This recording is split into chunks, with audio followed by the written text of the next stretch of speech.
बिस्मिल्लाहिर्रहमानिर्रहीम। अस्सलाम वालेकुम माय स्वीट ऑडियंस। उम्मीद है कि आप सब खैरियत से होंगे, खुश होंगे और खुशहाल ज़िंदगी गुजार रहे होंगे।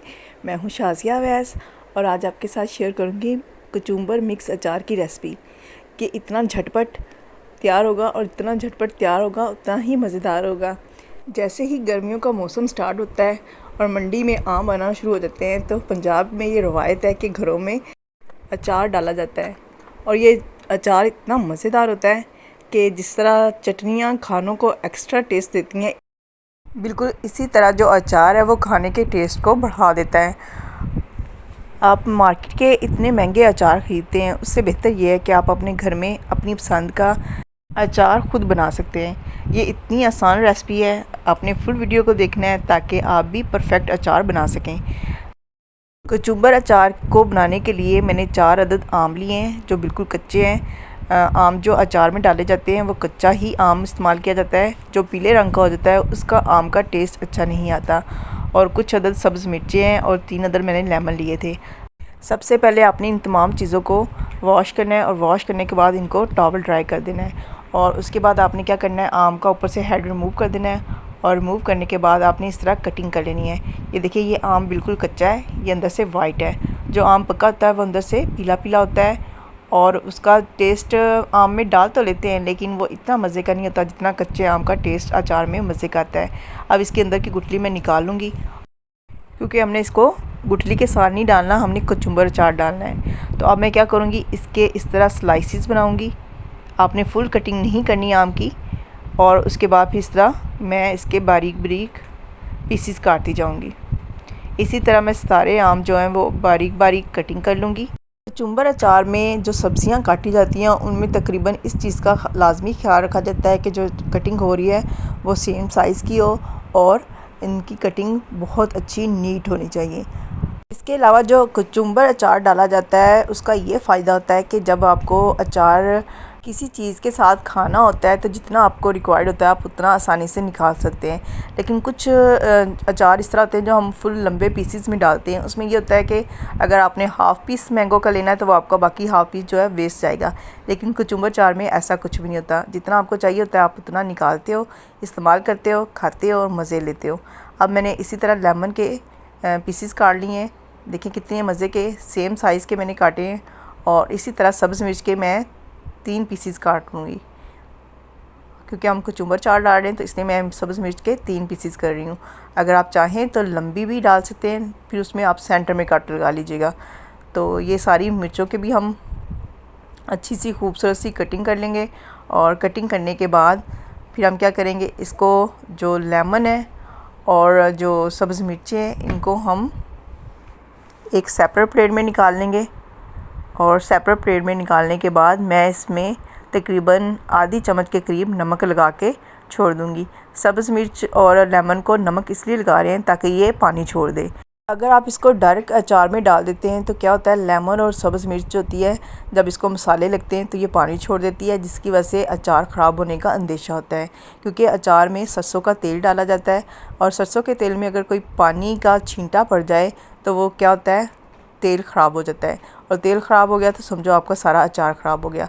अब हम इसको अच्छे से करेंगे मिक्स और तकरीबन 1 से 2 घंटे के लिए छोड़ देंगे ताकि ये अच्छे से पानी छोड़ दे।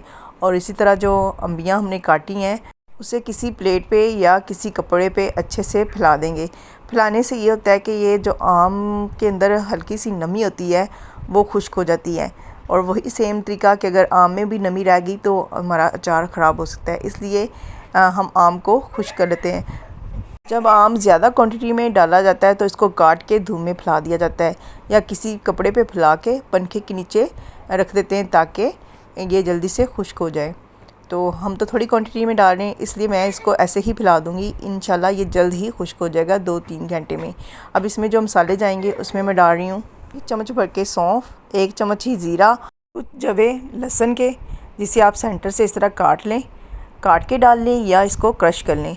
और साथ ही आधी चम्मच के करीब हल्दी, आधी चम्मच के करीब लाल मिर्च पाउडर, आधी चम्मच के करीब नमक। क्योंकि नमक जो हमने लेमन को और सब्ज़ मिर्च को भी लगाया था इसलिए यहाँ पे इसकी क्वांटिटी कम रखेंगे। और साथ ही 1 चम्मच के करीब मेथी दाना या मेथरे, आधी चम्मच कलौंजी, कुटी लाल मिर्च और आधी चम्मच ही राई दाना है। 3 घंटे के बाद ऑलमोस्ट जो हमने आम काट के रखे थे वो ड्राई हो चुके हैं। अब हम क्या करेंगे, इन तमाम पीसेस को किसी खुले बर्तन में फैलाएंगे, क्योंकि खुले बर्तन में डालने का ये फ़ायदा होगा कि आपको मिक्स करने में आसानी रहेगी। अब मैं सारी अम्मियाँ इसमें डालती जाऊंगी और साथ ही मैं इसमें आपको दिखाऊंगी कि लेमन और जो सब्ज़ मिर्च को नमक लगा के रखा था उसने भी अपना पानी छोड़ दिया है। और अब ऊपर ऊपर से हम इन चीज़ों को अलग करते जाएंगे और इस बर्तन में डालते जाएंगे ताकि पानी इनके साथ नीचे ना आए। कभी मुझे लगता था कि आम का अचार डालना बहुत मुश्किल काम है, लेकिन जब से मैं खुद डालने लगी हूँ तो ये तो बहुत आसान तरीका है। और मैं अपनी गांव में अम्मी को देखती थी कि वो किस तरह डालती थी, तो वो ज़हन में एक चीज़ है, बनाया नहीं था कभी, लेकिन वो ज़हन में बना बना के उनको दे के तो एक आइडिया था कि कौन कौन सी चीज़ें इसमें जाती हैं और कितनी क्वांटिटी में जाती हैं। अब इन तमाम चीज़ों को हम करेंगे अच्छे से मिक्स, और मिक्स करने के बाद फिर हम इसमें मसाले लगाएंगे। और आपको पता है जो अम्मियों और दादियों और नानियों के दौर का मसाला जो लगाया जाता है वो बहुत मज़े का होता है, और मैं आपके साथ वही तरीका शेयर कर रही हूँ। अब इनको मिक्स करेंगे और मिक्स करने के बाद इसमें मैंने तमाम मसाले जो थे उनको कूंडे में दरदरा सा कूट लिया था और उसके बाद लहसुन को भी हल्का सा पीस दिया था। अगर आप लहसुन को हल्का सा पीस के डालेंगे तो लहसुन की खुशबू इसमें बहुत ज़्यादा आएगी, और वो एक जैसे अचार को खोलो तो एक मज़ेदार सी खुशबू पूरे कमरे में या घर में फैल जाती है ना, वो इसी लहसुन की खुशबू से फैलेगी। अब इन तमाम मसालों को अच्छे से करेंगे मिक्स, और कोई चीज़ अगर आपको कम या ज़्यादा रखनी है तो वो आप इसमें रख सकती हैं। नमक इसमें थोड़ा सा ज़्यादा रखा जाता है क्योंकि सरसों का तेल जब डालते हैं तो फिर नमक अगर थोड़ा सा ज़्यादा होता है तो फिर क्या होता है कि आम जो होता है वो ख़राब नहीं होता। तो इसलिए आम का अचार डालते हुए इसमें हल्का सा नमक जो है वो तेज़ रखते हैं, लेकिन इतना ज़्यादा तेज़ नहीं रखना कि नमक से इसमें कड़वाहट सी आना शुरू हो जाए। चलें जी, अब ये तमाम चीज़ें हमने कर ली हैं अच्छे से मिक्स, और मिक्स करने के बाद तकरीबन 5 मिनट की इसको रेस्ट देंगे और फिर इसको उस बर्तन में शिफ्ट करेंगे जिसमें आपने इसको स्टोर करना है। अब मैं ये शीशे का जार ले रही हूँ। अगर आप चाहें तो आपके पास कोई अचार की बोतल हो या कोई बाल्टी खाली हो तो आप उसमें भी इसको डाल सकते हैं। तो अब ये मेरे पास खाली जार है, तो इसको मैं खुश्क कर लूँगी अच्छे से। खुश्क करने के बाद तमाम जो अचार के साथ मसाले लगे हुए हैं उन तमाम चीज़ों को इसके अंदर डाल देंगे, और डालने के बाद आपने क्या करना है, ऊपर से आपने सरसों का तेल डाल देना है। कुछ लोग सरसों का तेल कड़कड़ा के डालते हैं, आप चाहें तो उस तरह डालें, लेकिन हमारे घर में सरसों के तेल को कच्चा ही इसमें डाल दिया जाता है, यानी उसको कड़कड़ा के ठंडा करके नहीं डालते।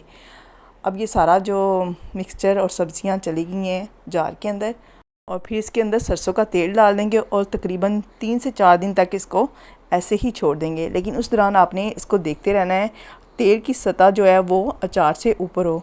अगर तेल की सतह अचार से नीचे होगी तो अचार ख़राब होने का अंदेशा होगा, इसलिए सरसों का तेल जो है वो अचार से ऊपर हो। तो उसके बाद ये है कि आप 5 दिन के बाद इसको इस्तेमाल कर लें।